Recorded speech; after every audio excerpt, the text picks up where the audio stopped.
it going. Posting that. All right. So, there we are. Let's make sure we got good view on everything. And we pop out the chat. Over here, we got Tyler Adams in the chat. We got Ian in the chat as well. Just got out of the theater. I loved it. Yeah. Let's fucking go. That's what I like to hear.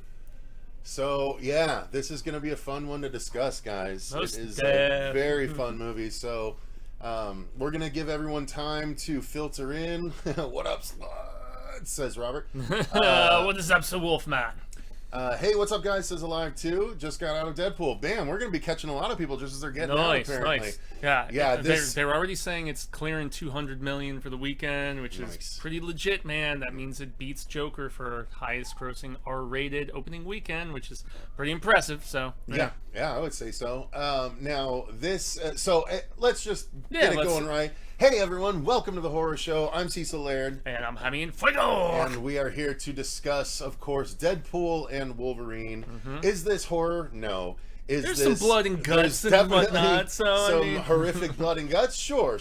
We can go ahead and lean into that. Yeah. But this is a movie that I think bears discussion. We've done trailer reactions for it, and we do cover some of the bigger superhero movies when they come out, when they deserve covering, and I think this one is one that very much deserves covering. So we're stepping outside the horror bounds just to talk about this one, and I am very glad to discuss it because I gotta say, and I'm glad we get to discuss it together, yes. man, because I just did a little 1-minute blurb on my Instagram and TikTok about it. That does not suffice for all of the juicy stuff that shows up in this movie that we have to talk about. Yeah, definitely so. And we're gonna do non-spoiler discussion for a bit, and then we'll veer into spoilers. Yeah, that's cool. We'll give our overall thoughts and all that good stuff. But I think before we even do that, as we let people filter in, let's discuss some of the big news that just happened that is ginormous Marvel related. News, actually, yeah. Because we got San Diego Comic-Con that happened this past weekend. Yep, it's just wrapping up right now. We won't touch on what happened in the Deadpool and Wolverine panel, other than they showed the movie. Panel? Yeah, they did, and they showed the whole movie, and then they brought out a bunch of the cameos. So we're not going to discuss any of that. Oh, okay.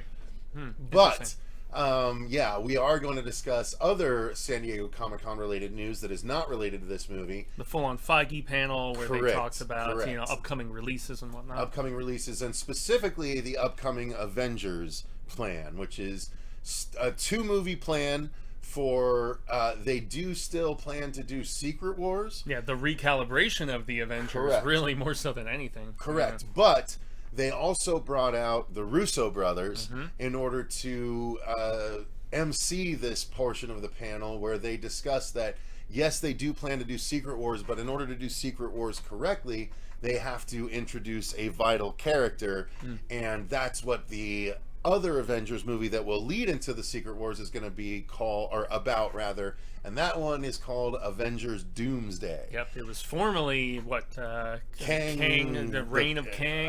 No, it was Age of Kang. Oh God, I can't even remember. It was something Kang related. Kang, but essentially a big pivot happened. Kangman cometh. Yeah. But I mean, a big thing transpired with Jonathan Majors and his personal woes that really just made them have to alter course pretty significantly from what we can all understand. And I mean, I'm not going to comment on his personal life, but Jonathan Majors is an actor. I mean, between Creed 3, the Lovecraft Country, tremendous actor. I was initially excited. I didn't really like what they did with him in Loki season 2 that much, man. So, and in their Ant-Man movie, Quantumania, major misstep for the MCU. So, I'm actually totally okay with this pivot, but you know a lot more than me about what they're doing with who is stepping in or stepping behind the mask and the hood is a little bit better way of putting it, right? Correct. Yeah. So, the big thing that they revealed is that not only is it going to be Avengers Doomsday, it's going to be focusing on Doctor Doom now, but they revealed who is going to be playing Doctor Doom. They brought out a bunch of Doom bots, essentially, other Doctor Dooms, which, from the comics would be Doom bots. And then the actual Doctor Doom in a more bold green suit comes out with a mask, and he pulls off the hood and pulls off the mask and reveals Robert Downey Jr. Robert Doomsday Jr. returning to the Marvel oeuvre, but now playing. He said, "New mask, same task." Oh, I think is what he said. Yeah. Oh, okay. New mask, same task. So bring a certain gravitas and awesomeness to the Marvel universe, just with a new mask. So he's been hinting at a return for a while, actually, and not necessarily as Tony Stark. At least he died, so it's right. kind of like the Logan thing, where it's like, do you soil the memory and the legacy and all that stuff? No, I think they're leaning into the multiverse aspect, and I think this is just going to be a other universe Tony Stark that has gone rogue and turned into Doctor Doom. Now, this is not going to make certain fans of Doom happy, because it's not Victor Von Doom, or Victor Van Dam in the Ultimate Universe. Now, so you were telling me they've kind of done this already, right? In the comics, you said something Kirkman did. Yes, so Kirkman did a series called Robert Kirkman, the creator of The Walking Dead and Invincible and all of that, and Marvel Zombies. And Marvel Zombies. He didn't. He wrote the first Marvel Zombies series. He did not write the first Marvel Zombies story. because it showed up in the Ultimate Four, Universe. Right? Yeah. It was the introduction of the Ultimate Fantastic Four in the Ultimate line. Okay. And that was written by Mark Miller, if I'm not mistaken. He really? wrote the first Marvel Zombies story. Okay. Kirkman wrote the actual Marvel Zombies the actual comic mini-series, book, the first official. mini-series that came out of that. Correct. All right. But yeah, he also at the time wrote Marvel Team Up, which was a limited series, and a couple of the issues focused on a Doom that shows up that is actually an Iron Man that's been scarred and has gone through a bunch of stuff, and he shows up as Doom, although he technically never accepts the name Doom in the comic, and he eventually becomes something called the Iron Maniac. Interesting. And that's pretty cool, I too. actually really like that name. Yeah. You just add a couple additional letters and it gets Exactly. significantly It works more. really well. Yeah. But yeah, so there is a precedent for an alternate universe Tony Stark becoming Doom. So I think that could be what they're doing here.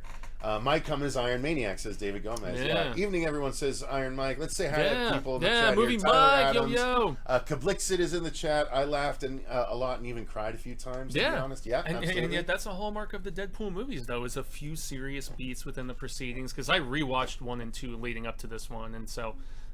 interesting perspective of comparison, I guess. Indeed.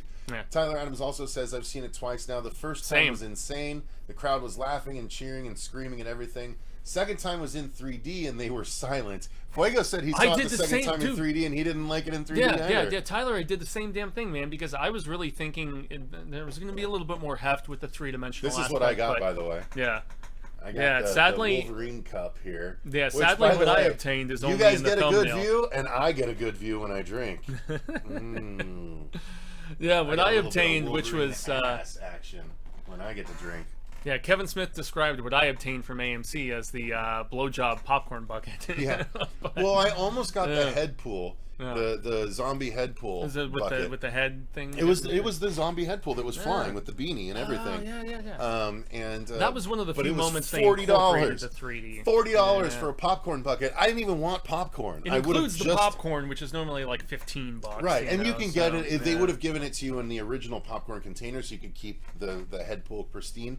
But like all I would have done would have been put it right here for this review, and that's all. And that was not worth $40 for me. Although I should have, because people are already reselling it on eBay for $70 to $100. That's actually how they gave it to me. So the head and the tin bucket was separately wrapped in plastic, and then they gave me a separate bucket of popcorn. So that's how they went about it. Toronto Freddy, we're not at the point of discussing that part quite yet. We're getting there, but we're gonna get there. Yeah, my favorite Deadpool thus far. Fair enough. Looks like nice. Tyler Adams says, "I want that head pool." Yeah, it looks like and Fuego regenerate. Looks like nice pool. That was nice pool. Was fucking great. Like there was so much that was awesome about this movie. So I guess. I mean, there's a lot it doesn't look like there's a lot to get into. We're not going to have the biggest crowd for this one. I don't know if people are just haven't a lot of seen it yet, or some people might even be in theaters watching it again. Literally, we have 2 people that just got out of the theater, so maybe that's to be the case. Yeah. But guys, so we're going to do our review in the non-spoiler section first. Then we'll get into the spoilers, which means we'll just go through the whole movie beat by beat and talk about all the fun stuff. So this is going to be a longer video, but I think it deserves it because I just frankly, like, getting into my overall thoughts of the movie, I haven't had this much fun at the theater since probably Deadpool 2. And probably before that, not since Deadpool 1. Like, these are just the most reliably entertaining, irreverent bundles of joy for a sweaty comic book nerd such as myself. You know what I mean? Like, there's so much about this that I love. I'm of the age where I appreciated every goddamn reference because I know the comic side of things. I know the Fox Universe side of things inside and out. Like, this movie was made for someone in their 40s, like late 30s to 40s. Me too.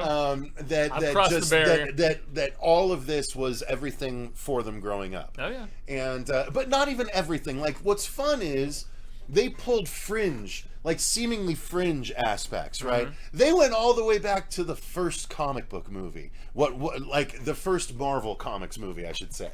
And like, that's the fun aspect of it, because that was, you know, the first Marvel movie I saw in the theater in the 90s, you know what I mean? And we'll get to it. We're not spoiling it yet.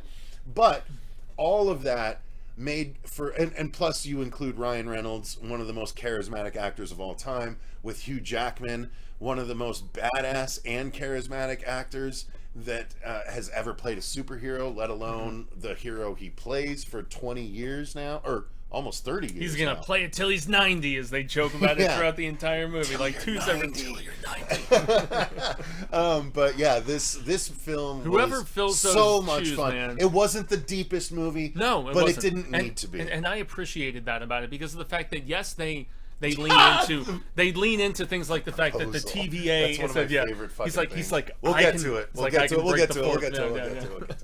But no, I actually appreciated the fact that they do give some nods to people who have watched, like, is that from Loki season 1 episode 5? You know, almost making fun of the fact. No, it's not even is that. Yeah. It's Alioth from Loki season 1 episode 5. Not even is that. It is. And that's also them kind of, they do this throughout the movie, and this isn't really spoiling stuff. The fact that they poke fun. I'm literally sucking Wolverine's butt with this. Indeed. The way it looks. It's a nice view. I'll give it that. Yeah. I don't see gender. I don't see.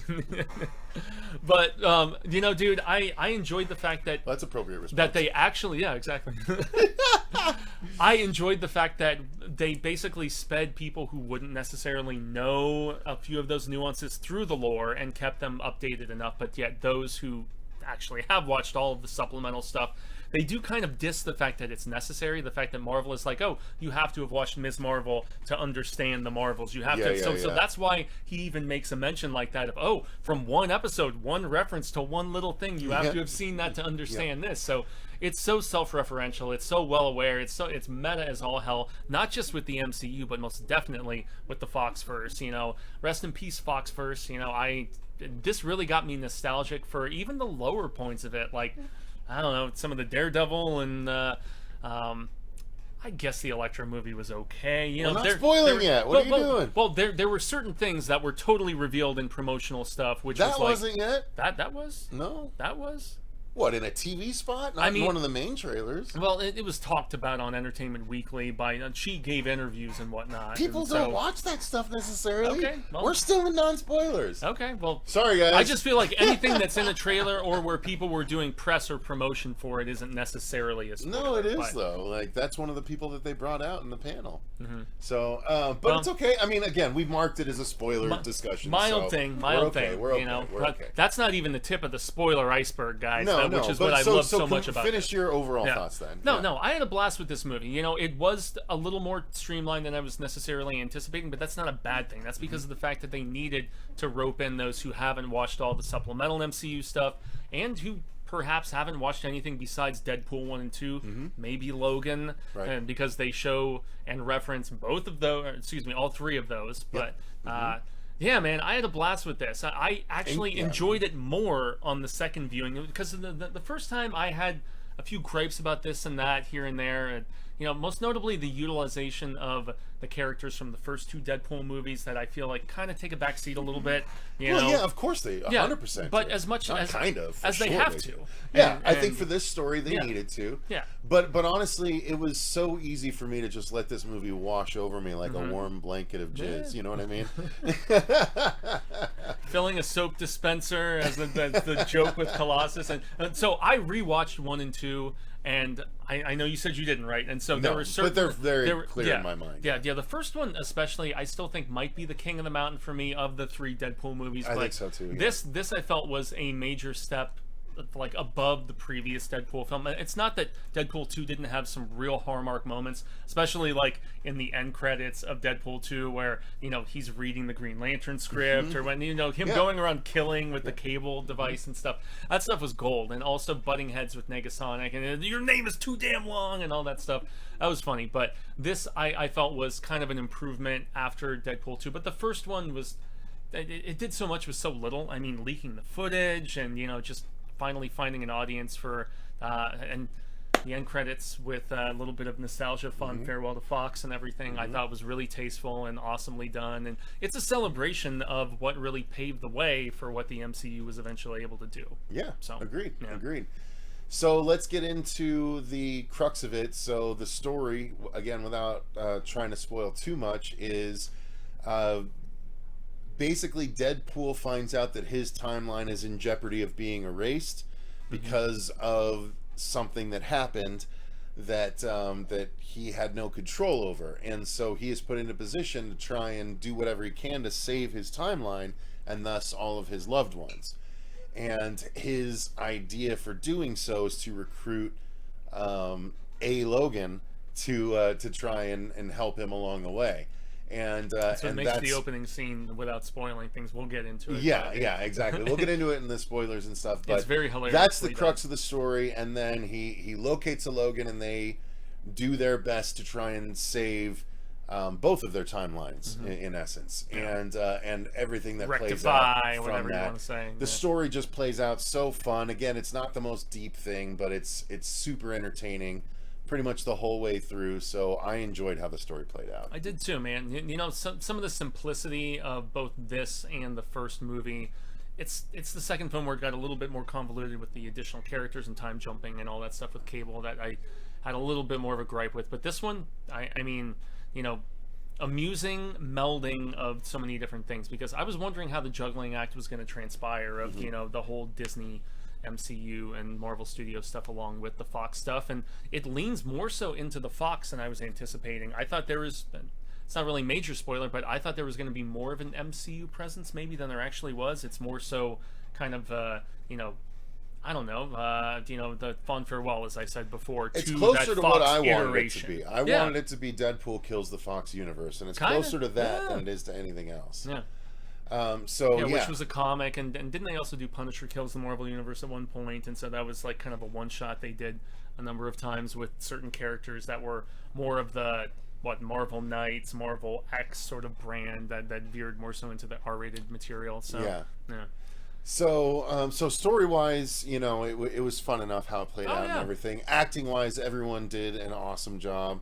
No problems for me, but especially I like that they gave both Deadpool and Wolverine moments of heart. Like they actually, you know, the Deadpool movies, surprisingly enough, are a lot more heartfelt than people may give them credit for. The Vanessa and Wade storyline in both made a big difference, and what was interesting is a lot of people didn't know whether the post-credits sequence of Deadpool 2 was actually counting, you know, if it's actually part of the canon or not.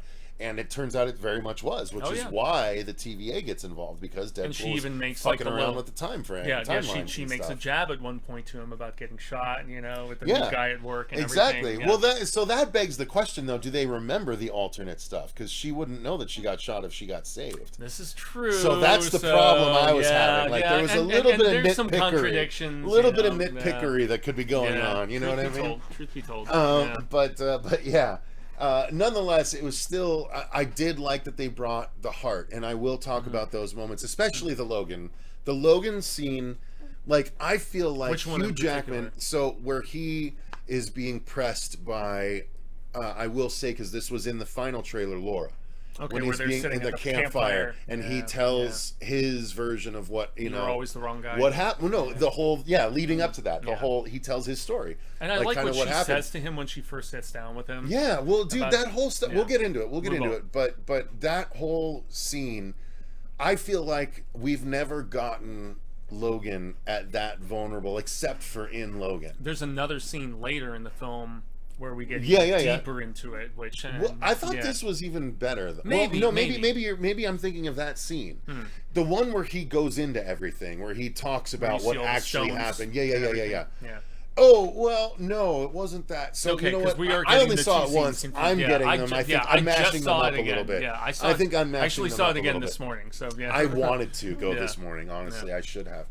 But nonetheless, we'll get to all that. So acting wise, I was very happy, especially with the two leads. But everyone else was awesome, and the people that we got returning, Dude, that without was- spoiling it, yeah, that's where a the lot of them surprise didn't miss a cameos, beat. The surprise cameos, nobody really dropped the ball. No. Including one that Was- maybe nobody expected. No, nobody did know? expect, Which was including themselves. Yeah, like which was that's the nice thing. True. And also, wasn't it interesting how, and we're not the first reviewers to point this out, because I've watched a few other non-spoilers, just to kind of gauge thoughts and whatnot, but there were Bonjour, Dice. there were some that were like all but confirmed to be in this that were not in this, and then there were others that nobody snowball's chance in hell thought were going to be in this that did show up. So if you haven't seen it yet and you've watched up to this point after the live broadcast, like, that's what's exciting about it, the uncertainty, the still kind of guessing game going down. Yeah. 100%. How did you like Cassandra Nova? I actually Chuck's liked her. twin. I did I liked too. her. Yeah. And I know and some nothing people, about her. I saw someone in a review got it mixed up, where they thought she was saying she tried to strangle him with the thought it was umbilical the opposite cord. 'cause he No, knew it she is was the evil. opposite. Yeah. Right? Xavier strangled her in the womb. Yeah. That is real. That is from what's really cool to me as a big comic book And fan. she's in the trailers, guys. She's in the trailers, so we know it's Cassandra Nova. But Cassandra Nova's origin story was told in an issue of X-Men that was the Nuff Said issue, where there was no words. So there was a whole month where it was the don't Nuff tell, Said. as you always like to say with It's exactly filmmaking. right, and it was Yeah, based on Stan Lee's Nuff Said. Where that's how he ended a lot of his Stan soapboxes. I was happy to see him on the bus. That's not a spoiler. No, The fact that Yeah. they're still giving him his Yeah, just due exactly. despite passing. His cameos, right? Yeah. But yeah. So anyway, that's let's move on from there. Yeah. I can tell people want to talk Filmmaking-wise- about the juicy details. We'll I get see to the David juicy Gomez. details. We'll I get see there. David Gomez right there. We'll get there.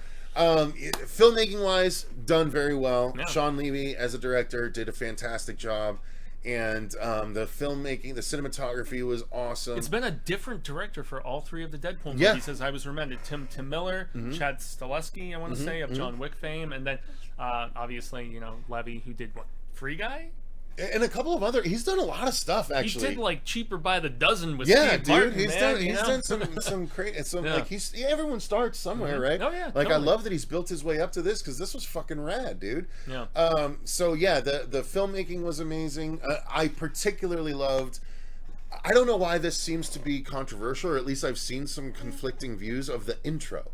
I thought the intro was the credit sequence. I thought it was so fucking good. The one thing that stood out to me The about credit sequence for Deadpool have to stand out. The one thing like that they're stood like out to- Austin Powers. They need Totally. to be special. I actually loved the sequence, but the one thing that I noticed, and maybe this was a Disney mandate or whatever, they didn't do the jokey, crass No, they credits, used actual which they names did and everything. in the first Correct. two films. Yeah. Where they're like some douchebag, God's and favorite blah, idiot. blah blah. Yeah, Yeah, exactly. So they didn't do that. They didn't do that, but they did still present the credits in a very stylized way, which was awesome. With the bones. The bones. That's all Yeah, we'll say. yeah.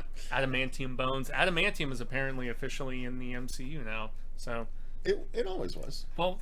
Oh, the like MCU. in the MCU. yeah, Right. Because Yeah, it was sorry. always by it was Sorry. always by Well, and it's vibranium funny because before, right? there's an offhanded remark where he's like, "Oh, you got my sword's Yeah, the adamantium now." It's like, oh, katanas! it's literally because he needs to fight adamantium claws and not have his sword snap immediately in the fight. But now there's people talking about Captain America 4, something tied in with the Eternals is going to be the fact that what rose from the ocean. They has still haven't touched on that blah, since blah, the blah.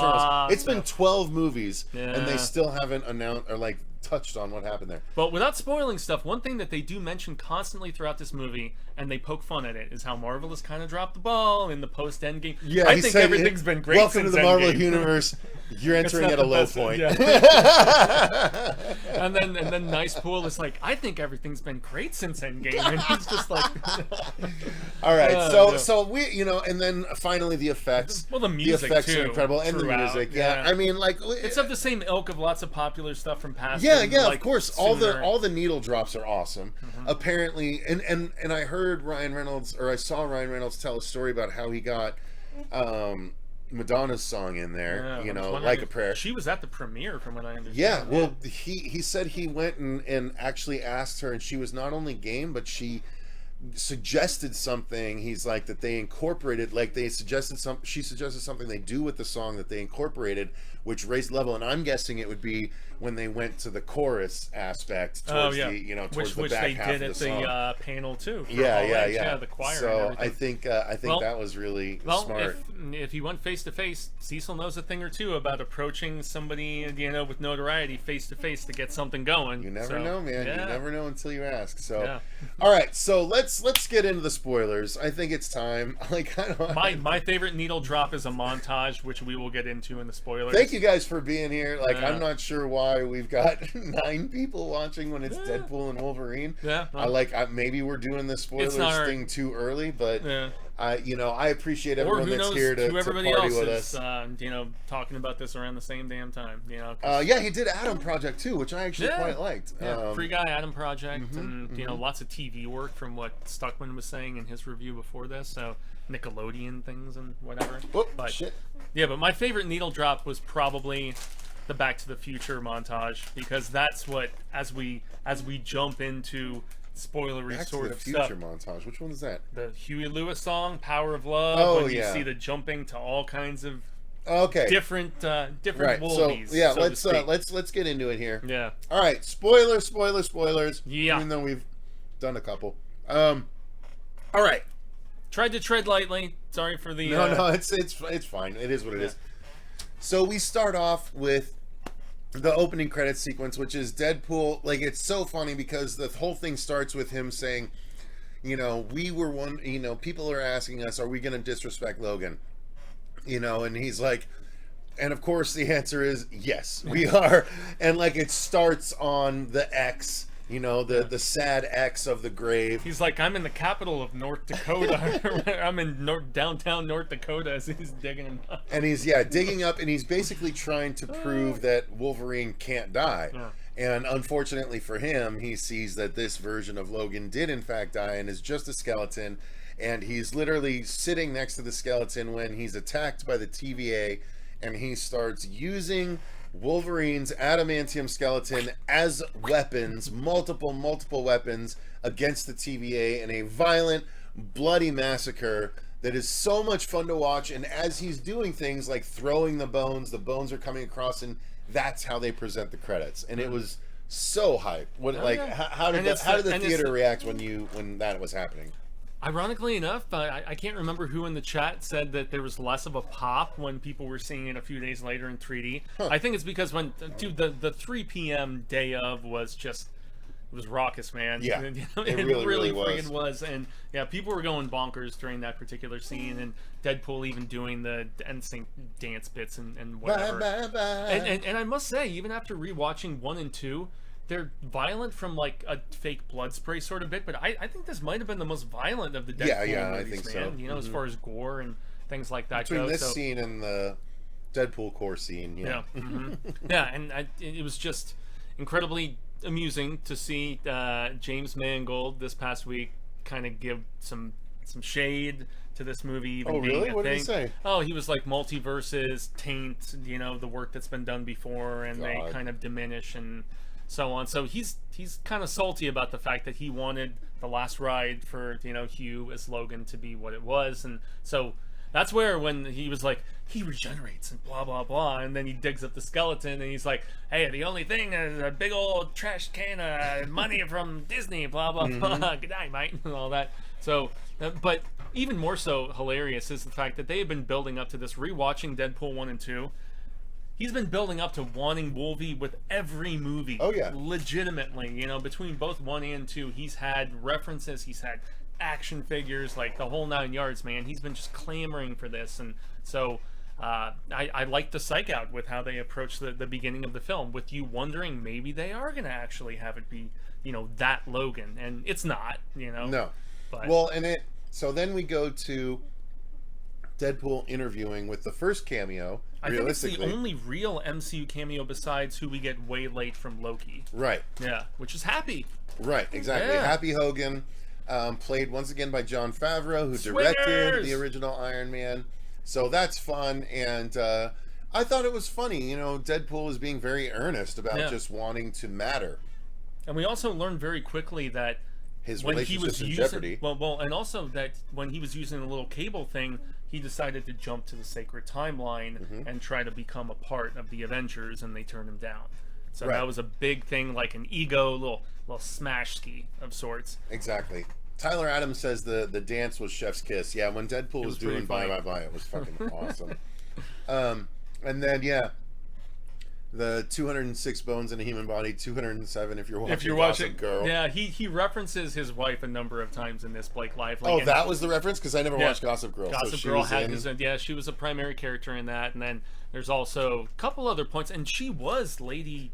Her voice Deadpool. Was Lady Deadpool. Yeah, I don't know if she was, because everyone's theorizing it was going to be Swifty or whatever, or the just longest him. Damn time. Yeah, which would have been maybe even funnier. Yeah, they kind of got that with the nice pool or whatever. Exactly.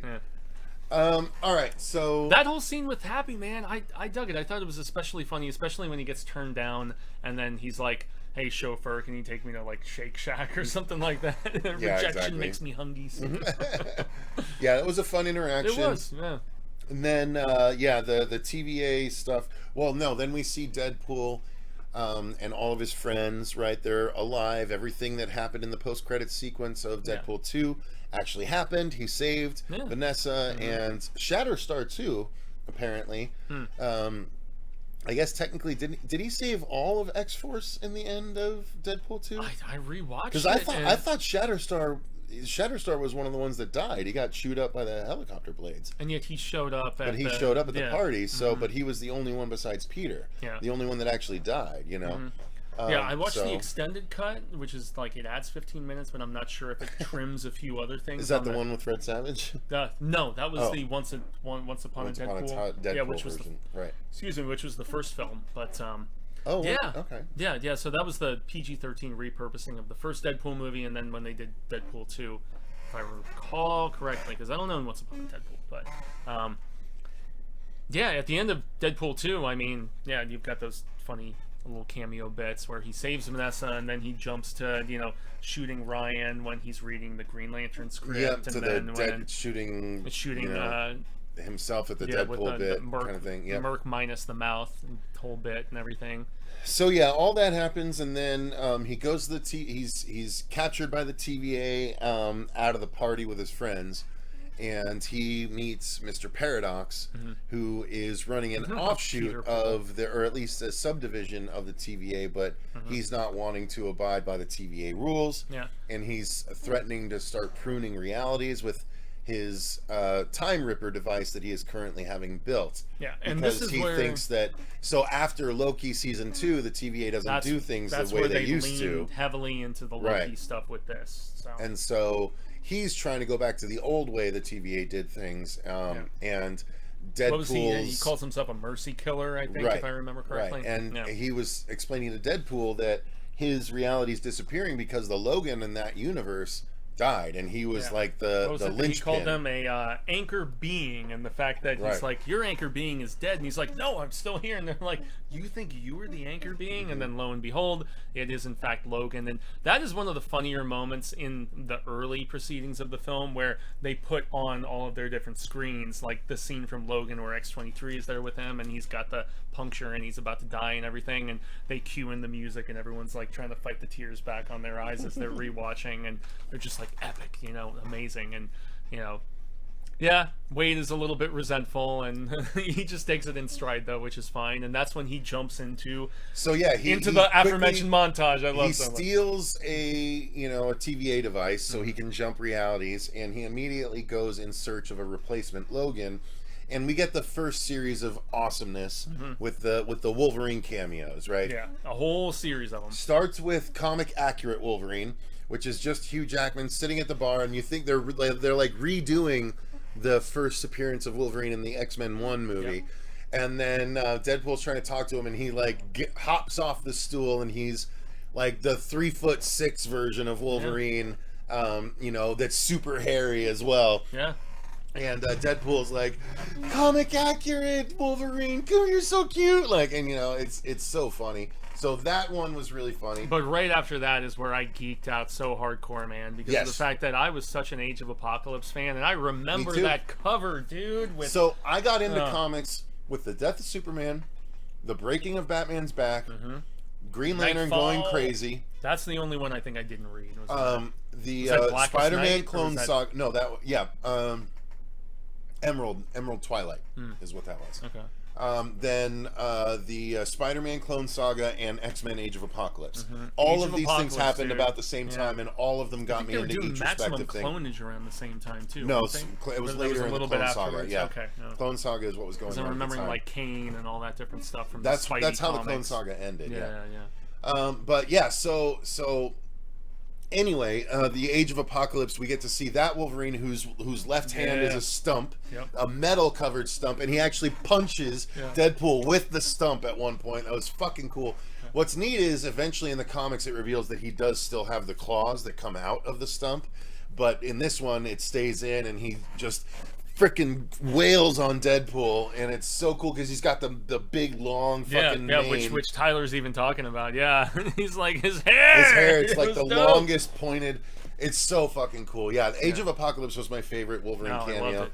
But then we also got Patch, which is the the debonair eye patch version. That's almost like a James Bond. It's like the James Bond version. Yeah. It's the same. Bruce Wayne has basically the same personality. I can't remember what Bruce Wayne calls his, but I thought for a second it was Patch also. I couldn't figure it out.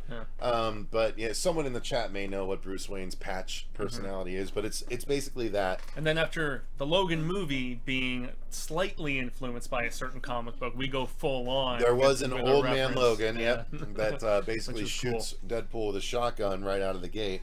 And then the rumors were true. We do get a little hulky, at least for a second. Yes, just we his do back. We see the Wolverine, and when Deadpool sees him, he's like, "Wait, that's what you were wearing when you fought the Hulk." And then he was like the John Byrne run, blah blah blah. And then the Hulk, roars behind him and smashes him into a tree. Yeah. And then we also got Fever Dream Wolverine, that's the storyline from Uncanny X-Men 251, which this was the one that I had didn't him know, crucified right? on the X. All the bloody skulls of mutants, I'm presuming, around him and everything. Yep, that was a whole storyline. Yeah, that look was awesome. And then finally, we also got the Cavalrine, which was the Wolverine that was played by Henry Cavill. Yeah, and the funny bit that he's the funny just line where he's like, "We'll treat you better than those the shit fucks down the street." And then what my favorite part of that was? Although did you see what happened? Yeah. They fucking shouted out the Mission Impossible bit because he cocks his arms to pop the claws, just like he did in Mission Impossible. That whole thing where he cocks his arms before he punches Tom Cruise. He did the same thing. He cocks his arms to pop out the claws before he punches Deadpool. It was fucking awesome. Yeah, it really was. That was so much fun.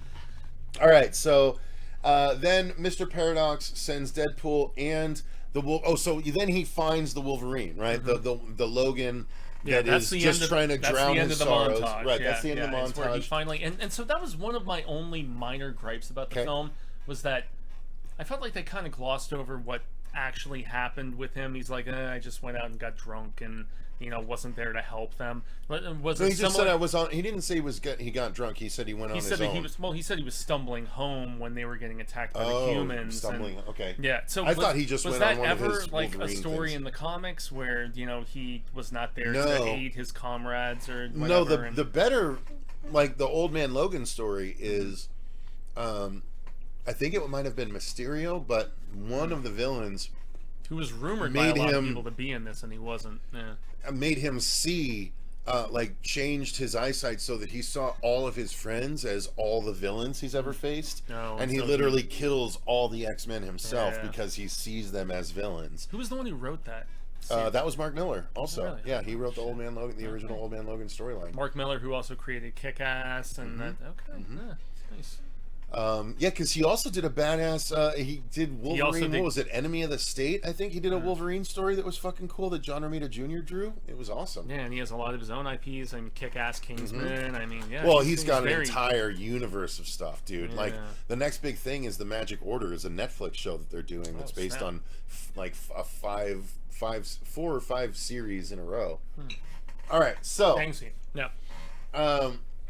But yeah, that whole montage to Power of Love, Huey Lewis, dude, it was one of the high points. That was really good. Now, it was even beyond fan service because I felt like it was so just tactfully done, and you could tell that based on everything that they chose, it wasn't just like, okay, let's scroll through the Wikipedia and whatever. It was stuff that really resonated, and it was both more recognizable and also deep dive, as well.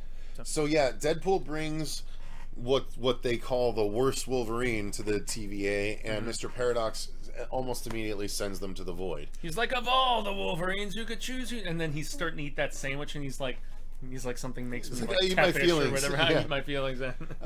Yeah, so they get sent to the void, which and that's is also the funny bit where Deadpool says to him, he's like, "Welcome to the MCU. You're joining at a bit of a low point." Yeah, you're joining at a bit of a low point.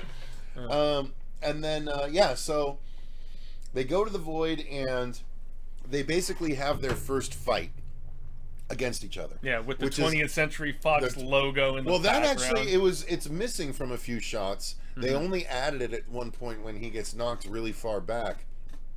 But yeah, they have a really knocked down, drag out fight. I thought it was very funny. It was a really funny fight, and then they're interrupted by the Mad Max Ian arrival of Pyro, Toad, and all of those, like that crew, Sabretooth's crew, essentially, because Sabretooth from the first X-Men is also there, and they square up, which was shown in one of the trailers. And I had a inkling when I saw the trailer, and he's like, people have been waiting 30 years for this fight. This is going to be crazy. I was like, wait, they said that means it's going to be over real quick. I'll bet he just beheads him immediately. Yeah. And boom, that's exactly what happens. He immediately beheads him. Deadpool picks up the head. I have your queen! And basically starts, he's like, I have your queen, Furiosa! And references Furiosa immediately after the release of Furiosa. But legit, right around here, this is my favorite cameo of the entire movie because of the fact that it was such an amazing bait and switch. And I did not think for a second they were actually going to do this. So first we see the hooded figure. It set a precedent for what came after, because that was where I was just like, okay, all bets are off as far as like things that I never expected were going to be in this. Because Storm, they said, was seen on set. Halle Berry seen on set, not in the movie. And yet there's other people, including this one, that I did not think were going to be in this movie playing this particular role. So yeah, there's a hooded figure that sounds familiar when we hear their voice. But Deadpool thinks he knows who it is. Yeah, when Sabretooth and them pull up and start to threaten them, this figure jumps down and does a massive superhero landing, and there's red and blue on his cuff, and it sounds very familiar. And then he pulls off the hood, and it's Chris Evans, and you're like, "Oh my God, it's Captain America!" And Deadpool thinks the same thing because Chris Evans starts to talk back and is like, you're not doing anything or whatever. And Deadpool's like, oh my God, he's gonna say it, Avengers. And then he goes, flame on. And Deadpool's like, what now? And then he just takes off into the air, and it's the Fantastic Four version of Johnny Storm. Yes. Such a wonderful bait and switch. The best part of those two Fantastic Four movies that they did, man. And especially like Chiklis and Evans, I thought their interplay in those two movies, especially the second one, was gold. It was really, really funny, man, and I enjoyed him in that role, being more of like the shit-talking, wise-quipping sort of guy. He proved that he could do it, and especially in an end credit scene that we'll get to, you get some further reminder of that, which is really awesome. So this was a scene in the movie where I kind of jumped out of my seat with shock. I was so stoked about this, dude. And there were other people in the theater like, what? That was the biggest reaction of the movie. Biggest pop in the entire theater Yeah. the first time I saw it at 3 p.m. on release day was that. For sure. That reveal, for sure. That was so good. So, yeah, and then, they have their whole confrontation, but then they're taken into custody and brought back to the Ant-Man, or the Giant Man This corpse. is one thing I was going to ask you. So, it's supposed to be all these discarded Fox properties and Right. stuff. Why do you theorize Giant Man as the Lair? No clue. I thought it was weird. Just and a maybe, cool idea. Maybe another unexplained bit where, It was just an idea they had. That was, it was a neat idea. Have they not done Giant Man since Civil War? I'm trying to remember. They touched on it again, I Did think. they do it in Infinity War?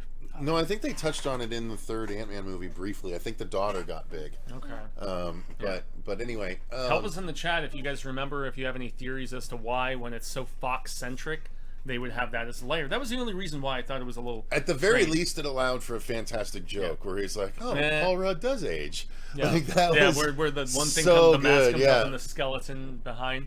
Yeah, and interestingly enough, the Void is pretty much constructed of a lot of locales we've seen in previous X films. Like we saw the pyramids from Apocalypse. We saw even the little metal rings from Logan, where he's out in like the wastelandy sort of area. So I thought that was another cool touch, where the Void had all of those different discarded nuances of locales too. I thought that was cool. And so that's where we see that Toad and all of them. We also see Psylocke and a new version of Juggernaut. Yeah, and dude, Juggernaut, bitch! Like, he apparently was supposed to do it. Oh, and Vinnie then, Jones was gonna? And then he had a scheduling conflict and wasn't able to. That's a missed opportunity. It is what it is, obviously. But yeah, that was kind of a bummer because he was originally supposed to be that guy. That's cool. Okay, that makes it a little bit better at least. And that's probably why Deadpool had the little joke where he's like, "Oh, in this variant, university, whatever, you must have been the Juggernaut as opposed to the one he was expecting." So. Well, the Juggernaut that he fought was completely different. He fought the CG Juggernaut. He didn't fight the X-Men Juggernaut. In number 2, the one, the one that Colossus goes toe to toe with in the second Deadpool. And then also Psylocke is one of them with the purple hair, and she uses some of her. Yeah, well, as we've heard from a few people in the industry, Olivia Wilde is kind of, she's not made a lot of friends. Olivia Munn, yeah, she's not made a lot of friends in the industry. We heard from what's his name, son, right? Jacob. I'm not sure. From Shasta McNasty, son of whatever. Shasta McNasty. Yeah, if anybody remembers Shasta McNasty. Yeah. Not me. Jake Busey. Oh, okay. Jake Busey. Remember when we talked with him at Mad Monster and he was talking about, I think he was talking with Robert, and he was speaking about the fact that Munn was like really shady on set and all this other stuff. Well, anyway, I can see why they brought in a different side. So. All right, fair enough. Yeah, indeed. So yeah, and then we get revealed that Cassandra Nova is the one that's been basically exiled to the Void, or she's been growing up in the Void ever since she first was born, and not allowed in the Xavier universe, so to speak. So she kind of runs the Void, and especially this group of criminals. Now, she tells Deadpool and Wolverine that they are going to be food for Alioth, the creature from Loki Season 1, Episode 5. Yeah. But they manage to escape to another part of the Void where they end up this is really fighting nice each other. After... Okay, yeah, go ahead, because it's before they fight each other in the car? Because Nicepool gives them the Honda, which, remember, he was like... The Honda Odyssey, which he hated. Yeah, when he was doing the Drive Max car salesmanship, he was like shitting on the Honda, and then, so which of the two fights between the two of them did you like more? The fight first one. inside... the first one as opposed to the...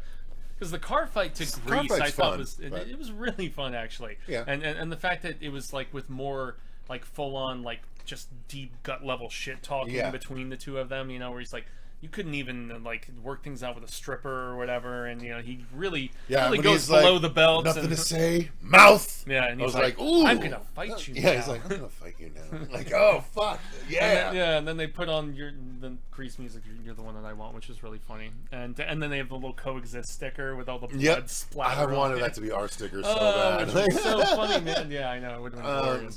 But yeah, so they end up. But they end up with that vehicle because Nicepool shows up with the dog and gives them the. Well, Honda. no, because they are passed out and they get driven away by Laura to the But to the before Laird. that, they get the So vehicle they get the vehicle from Nice him. Pool. So yeah, they And meet that's the Nice first Pool and Dog Pool. Yeah. Yeah. Super cute dog. Now I was trying to figure out, was the tongue CGI? No, it's a real. It's its real tongue. Okay. It was voted like Yeah. ugliest dog in the world or something Oh, like but it's that. so ugly, it's cute, which is why they utilized it in the fashion in which they did. Papa, Mary Poppins, I think was what they were calling it. But yeah, Nice Pool being Ryan Reynolds without any scarring, with long, luscious hair, And no healing factor. It healing turns factor. out, but we don't learn that for a bit. Live. We don't learn that for a bit. Yeah. Yeah, And but so- the biggest cameos aside from the Chris Evans is what we get in the next bit. So yeah, they wake up and they're in a lair, and Wolverine's already awake, and then we reveal Drinking. that the first person to walk in is Elektra Nachos from Elektra, and also I don't know, was she actually in the Daredevil She was movie? introduced in She was Daredevil, and then introduced she in got her Daredevil, solo movie. Yeah, I and don't think she was in then Daredevil 2, though, if I remember. and then also of course Laura walks in. And then we also see Blade, Yeah, which the was original Blade, which was a big surprise Wesley because Snipes Blade. Yeah, and he has that funny bit where he's just like, I'm the only Blade, and there's never going to be another Blade, Yeah. because there's been so many behind the scenes since the Mahershala Ali just reveal, and they're like, we're making this movie, and it's been like 5 years, Yep. 3 directors, like 8 writers, like, it just can't seem to...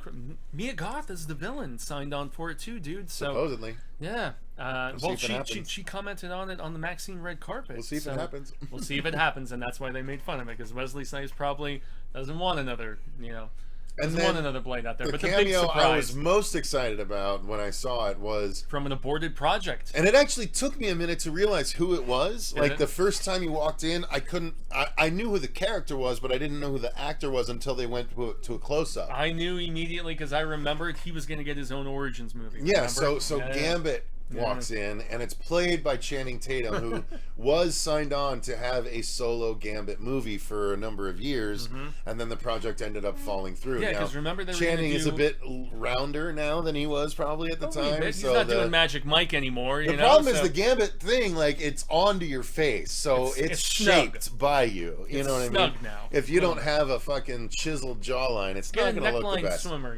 And the other problem is he's hardcore American trying to do a Louisiana which they Cajun accent, which they was deliberately not good. Yeah, which they deliberately, I think, play up the preposterousness of actually even making that movie. And Deadpool has one of the funnier jokes. Where it's like, "Who was your dialect coach? The Minions?" And I was dying. I didn't catch that till the second viewing. There are jokes of like little quips that I didn't catch till the second time I watched it.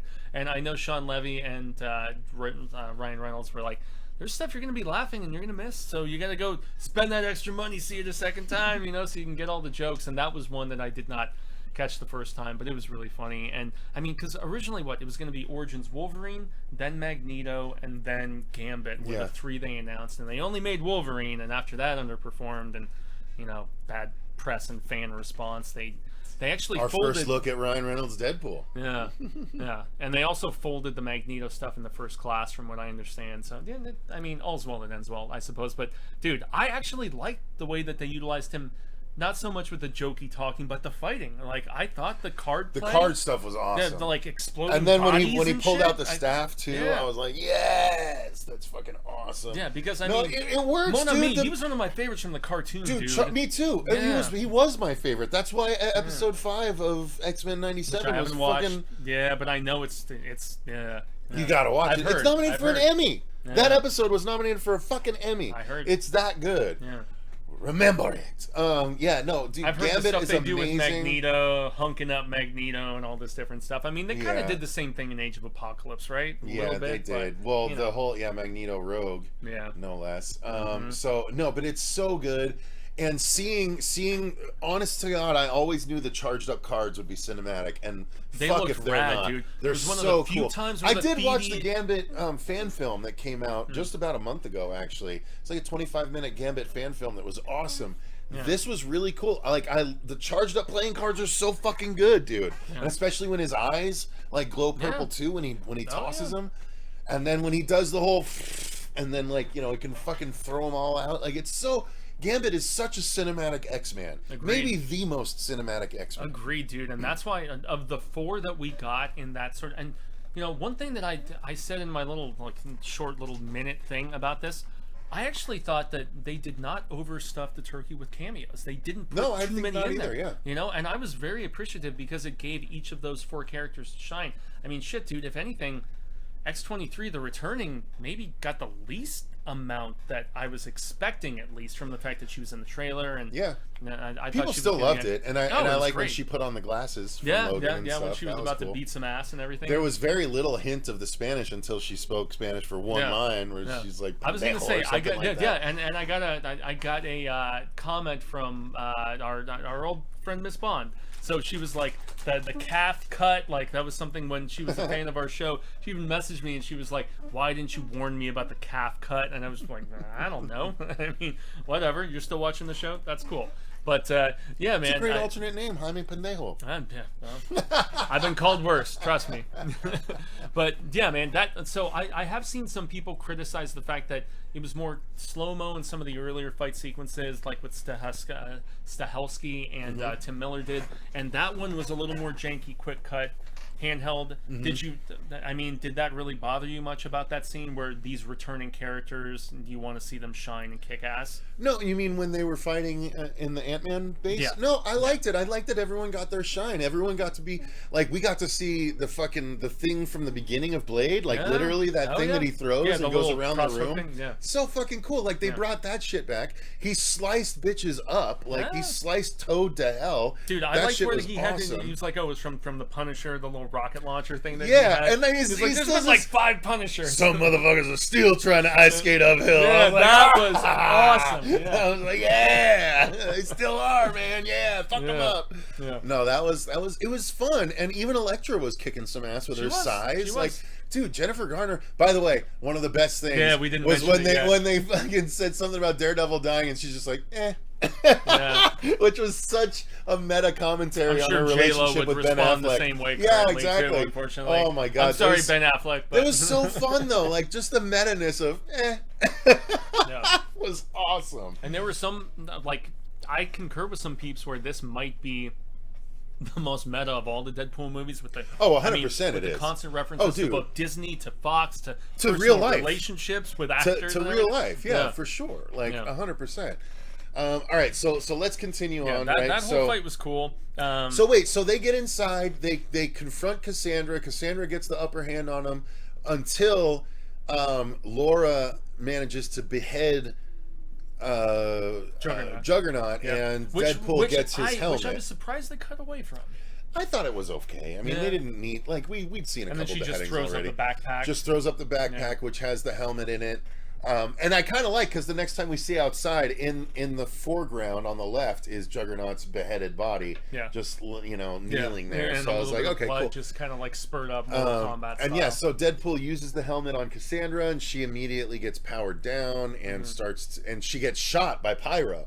Pyro steps in and shoots her, mortally wounding her, and it's actually really nice because Wolverine, has a come to Jesus moment a bit and is like, he was an Xavier X-Men, and he's like, Xavier wouldn't let you die, and so I can't let you die. And so they agree ultimately to pull the helmet off in order to save Cassandra, but they're like, okay, we have to trust that she's not going to fucking kill us. Yeah, because she had just said before she's going to boil them. She's like, I'll for sure do it if you take it off. She's like, I'm going to fondle my biddies to the Enya and box then set. My bean. He's going to flick my bean to your box. To the Enya box set. There are so many... Oh, man. Just so much funny dialogue, and I don't know how much was ad-libbed, how much was fed. I mean, an actress like her was probably written, right? But still. But ultimately, they free her. They remove the Juggernaut helmet, and so. And that's where we get the Doctor Strange tie-in too, where she's like, "There was a wizard that I killed, and I wore his skin for days." Took his sling ring, and basically she opens a portal for them. Although, could it have been the other guy? Wong, or could have technically been Ned. Yeah, you're right. But we assume since there were so many it had 2 of the stones, or it had I think it had the Time Stone 2 or something, so I think it was meant to be Strange's sling ring. Okay. But I mean, one of the Stranges from Multiverse of Madness, I would imagine a variant of his from all of the different. Maybe. I mean, maybe who the hell knows, man? Movie. And that's actually a funny thing. So earlier in the film, when they're talking about bringing in Deadpool to the MCU, and he's like, where is it? Indiscriminate use of variants, the whole package, where he's talking about what could potentially happen and what could potentially still be happening with, the Tony Stark being Doom and all this stuff that we've kind of hinted at before. Yeah, I mean, people playing alternate versions of themselves is pretty much fair game after Phase 4 in the MCU. I mean, anything, like, there's nothing off the table at this point, I would say. Oh, the one thing we skipped before getting into the fight was when they arrived, Cassandra kind of confronts them, and the Johnny Storm and Deadpool starts saying all this horrible shit about her, and we think it's just Deadpool being shitty and being like, oh, you said she was a fucking megalomaniacal asshole and stuff like that. He's like, I didn't say that. And then she fucking just flays him, and yet if you removes all of his skin, and then he collapses into a pile of guts and bones. And he and everyone else is like, you just got him killed and stuff, and he's just like, oh, I didn't, he just said that and all that stuff. So that was a funny little moment, which does lead to a funny bit when he meets the Resistance, and they're like, you know Johnny, and he's like, well, yeah, exactly.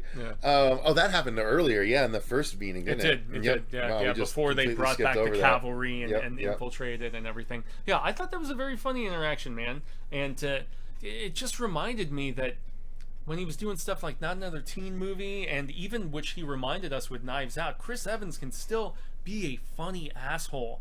And I don't think a lot of roles that he has taken on, most notably like, Mr. Virtuous Captain America and everything, it doesn't show that side of his acting ability because, it's not the character, obviously. But that's where he got his start, was playing kind of a schmucko, So, and I like the fact that he can still enjoy himself playing that kind of character.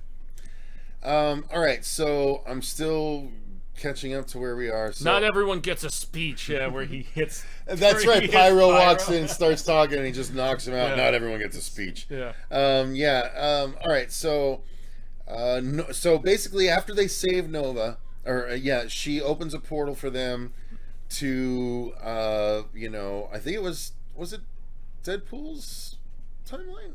Sorry, I was reading what Tyler was saying about the waiting for the third act for the third act flashback, which of course we get. A little bit of he asks Wolverine if he wants to talk about it or if we'll just wait for a third act where they're flashback. sitting in the diner and he's just like, oh, rubbing alcohol. Goodbye liver or whatever. Want to talk about what's haunting you, or should we wait for the third act flashback? There's so much good dialogue, dude. Oh, it really was, man. So she sends them off, and then hey, guys, remind us, how did she kill Pyro? Because she comes through to the same universe in order to take over the time Ripper. But anyway, so I like what she decides to try and destroy all the timelines, leaving just the Void. That's Tyler Adams mentions she was unhinged in a fun way. I really like that actress's performance in the role. I personally would have liked even more time and development. So when they get there, they arrive in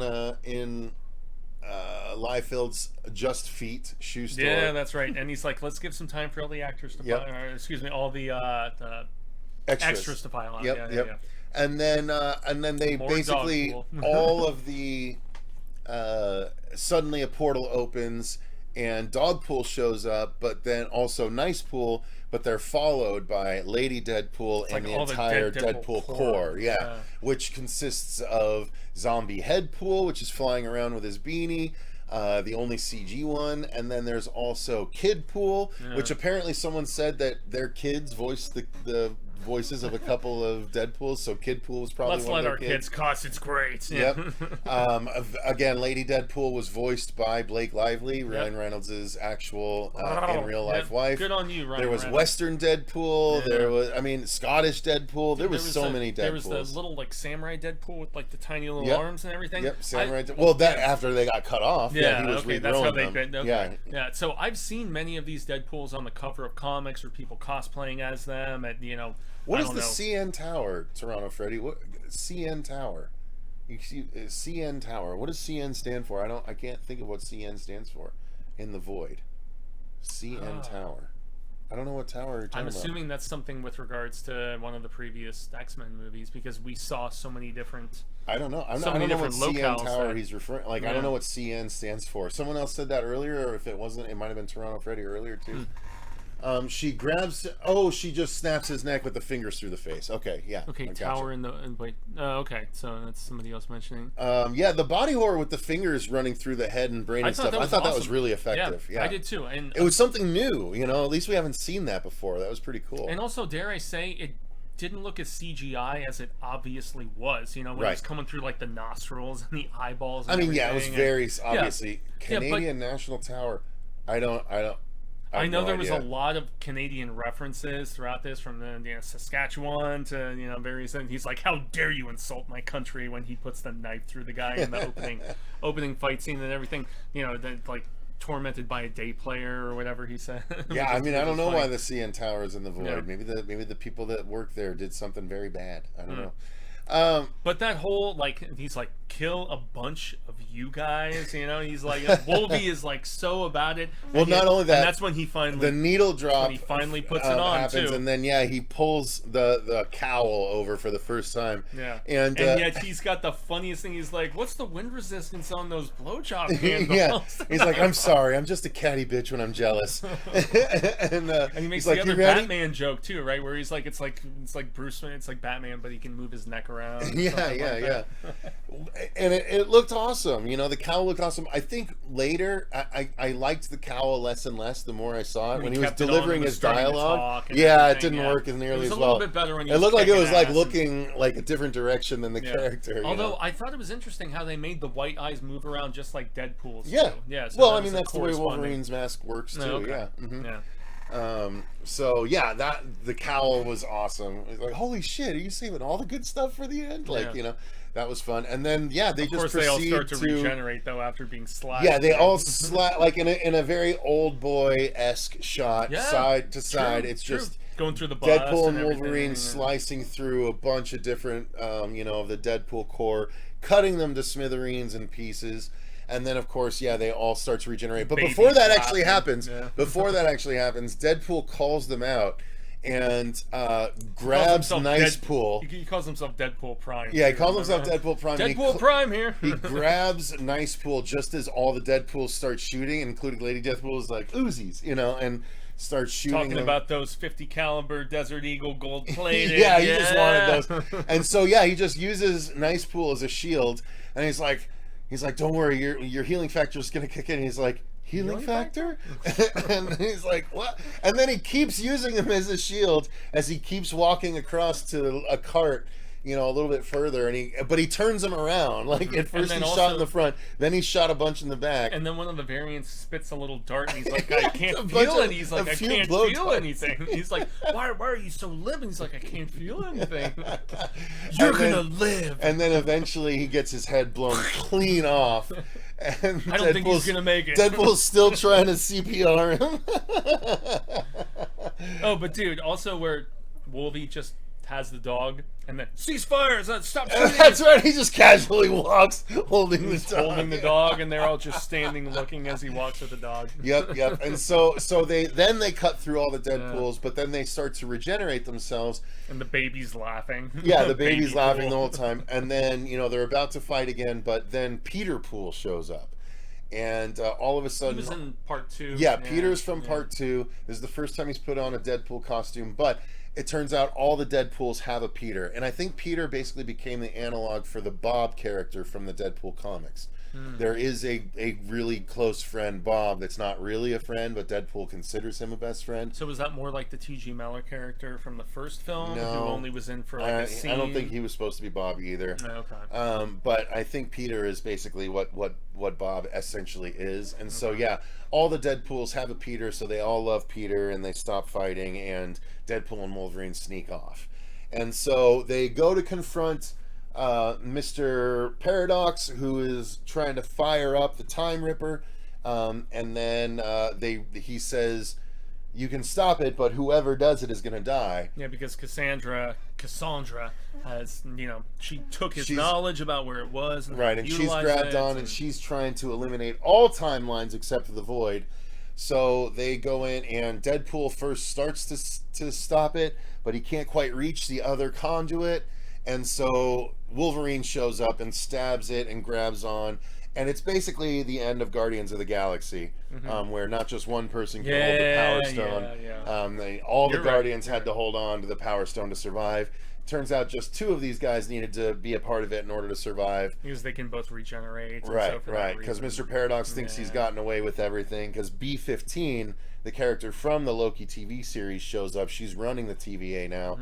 And he says that, oh, blah, blah, blah. He tells this whole story, which they immediately invalidate when they walk through the door having survived. And of course, by the way, that scene with the Like a Prayer crescendo that is also Hugh showing off his majestic form. Holy shit, he looks better in that scene than he has in almost any of the Wolverine movies. He's like, I saw a whole dedicated TikTok where it was like lesbians, gay guys, straight guys, everyone going like, yeah, I was looking. Like, everyone was like, holy shit. Because, like this is the peak. Like, lesbians. Giving note to an attractive human. Two lesbians looked at each other like, did we just lose lesbian points? Because that one scene where Hugh is just, he's ripped. Yeah, and dare I say, man, he might even look better than he did in any of the previous That's what I'm saying. incarnations, and yet that's why he wanted to quit the role. Is he in his 50s or 60s? He's in his 50s now. Yeah, I mean, he's pushing 60 at this point. Dude, is there any way, with the amount of money that they're making, is there any way they don't come back and do more? The big rumor that I saw right before we started filming this is these 2 want to do something with Tom Holland. That's what they want. I mean, that it would make the most sense. He's already had, that's what they want Spidey for, or whatever. That would be great. I mean, you got 2 wisecrackers and a straight. Till you're 90.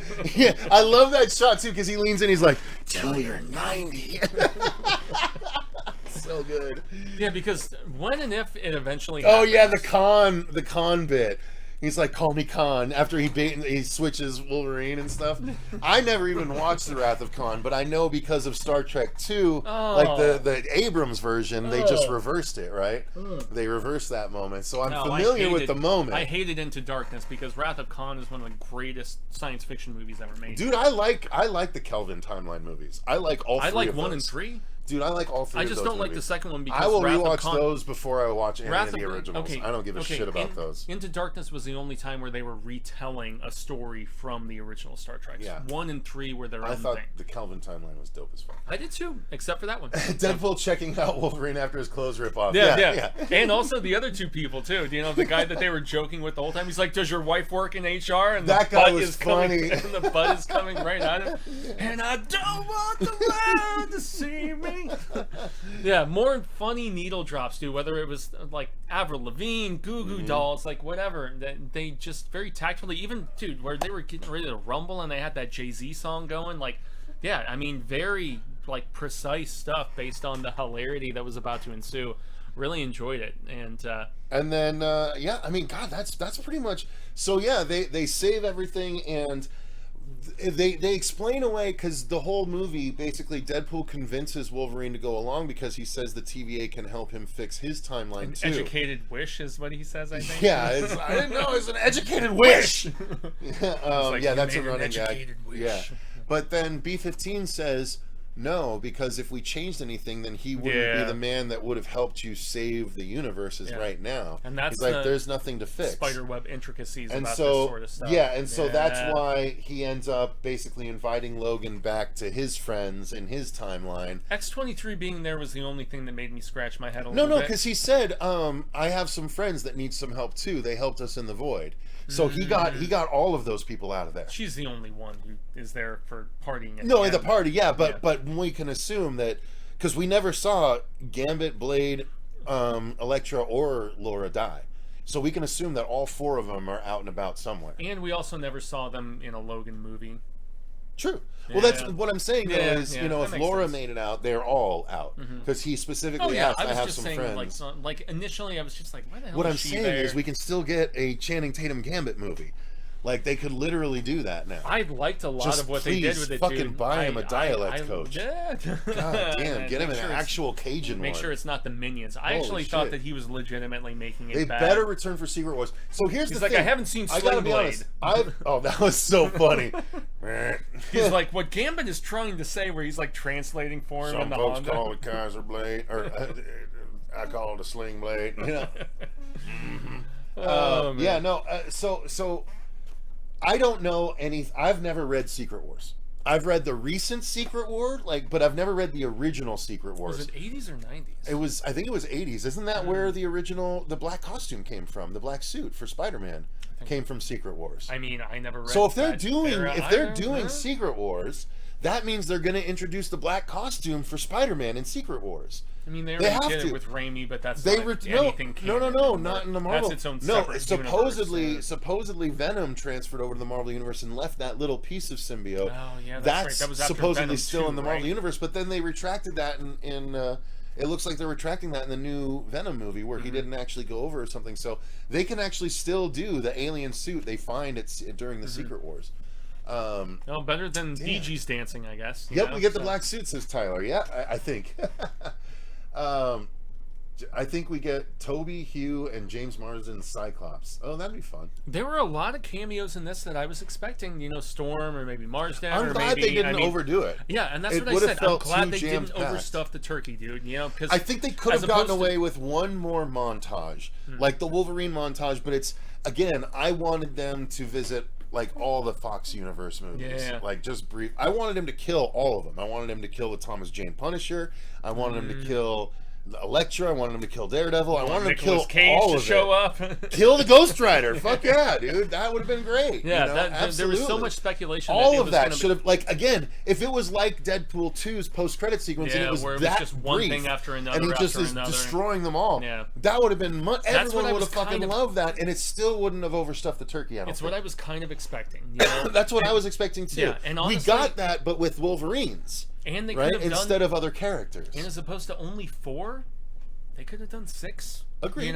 Easily they could have thrown in a Thomas Jane or a Nick Cage or they for sure somebody else. But I'm glad they wanted everyone to have a bit of shine. But I'm glad that they didn't, and especially with the big surprise of Tatum, being Gambit and everything. So, yeah. And then Fuego referred to that Kablixit. I don't know if the Fox Universe tribute with Green Day in the credit sequence. Yeah, it teared me up, dude. It did. Really good. Oh, the bit I was saying that I thought Wolverine did the best acting was when he was talking about what happened with the X-Men. Yeah, okay. that whole So the scene where she sticks her fingers in his head and he's in front of all of this rows of stones and I think it was the I can turn out all the noise and he's wearing the white shirt and everying and she's in his head. Yeah. I thought that scene was really good. Yeah. There was that scene and I thought the campfire scene was still really good. Yeah, where she's it might have been the campfire scene that I'm thinking of. You were the man. Excuse me. You weren't the man until you were. Yeah. Or she didn't actually say that at that scene. They even though they cut it into the trailer. They spliced them together. Yeah. Oh, another funny bit. He's like, "You hungry, shawarma?" And he's like, "The Avengers discovered shawarma." Which is pretty funny. First post-credit sequence. Reference to Joss Whedon, where they're just not the first one, but the first sitting Avengers there just one. munching. Yeah. Yeah, guys. And then, of course, the post-credit scene is Deadpool showing the footage of Johnny Storm actually saying all the stuff. It's still my favorite cameo in the entire movie. I never thought for a million years they were going to bring in... I mean, I thought everything was going to be eccentric. It was only going to be that. But they were like, no, anything Fox-related. And I guess with all the rumors about... Jennifer Garner being there, I should have assumed anything is fair game, which is why people were thinking Punisher, Ghost Rider... whatever else, Daredevil, obviously isn't there. But, yeah, dude, I mean, Evans even said in the press when he came out on stage during Comic-Con, he was like, I wouldn't have done it if Ryan hadn't asked me. He's like, I had no intention of being in this movie, and, especially as Captain America. And he's like, but when he asked me to play this role, he was like, okay, yeah, I'm actually kind of into this. Yeah. Which shows he held it, kind of closer to his heart earlier in his career. For sure, so... What else am I seeing? Matthew McConaughey did Western Deadpool? That's funny. I didn't realize that. That's great. I can see that. That's great. He admits he killed bad people and good people, which I heard people speculate the good people could be the Avengers on his world. Okay. And in the van, he said, fuck the Avengers. Maybe. So, yeah, guys, that's everything about the movie. We loved it.